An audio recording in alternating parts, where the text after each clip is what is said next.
Hello YouTube, Sam here from youtube.com/onlivegamer for the new Boston. And in this tutorial, we're going to be taking a look at exiting a for loop early. Now let's go ahead and get started. We'll create a new project, select console application, and we'll just name it exit for loop. And then click OK. Now we'll just wait for it to load our project, and we'll zoom in a bit here. Okay, so now let's go ahead and create our for loop. First, let's type console.writeLine, and we'll just label this one as normal for loop.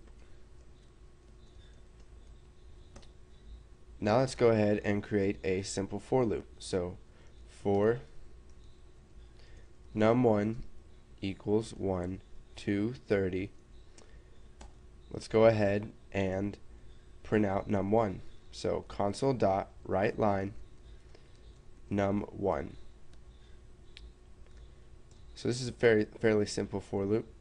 Now let's just add a space here, so there'll be an empty line. And now let's tell them that this is a for loop that is exited when num1 is equal to a certain value. So console.writeLine for loop that exits before it's finished. So now let's create another for loop.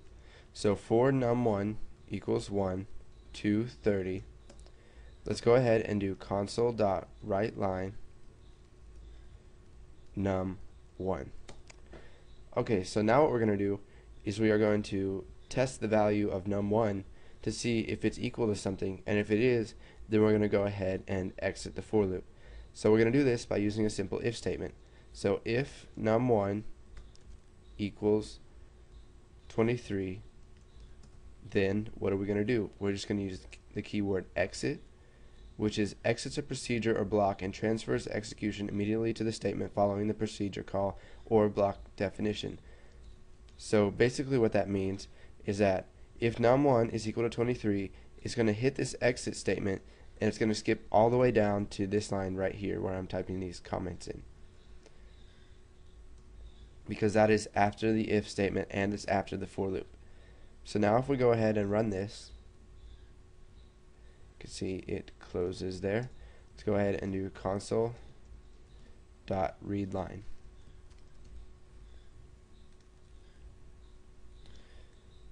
Okay, so let's go ahead and scroll up to the top, and you can see it says normal for loop, and it says 1, 2, 3, 4, 5, and so on, all the way down until it gets to the value 30.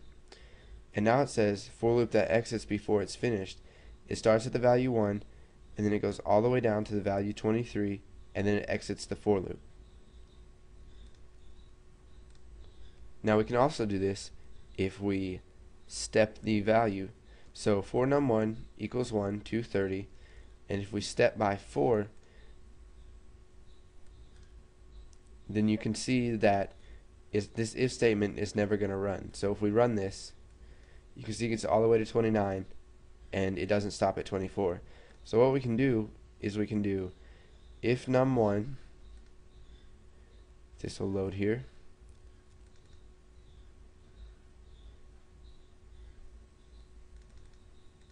okay, so if num1 is greater than 23, then exit the for loop.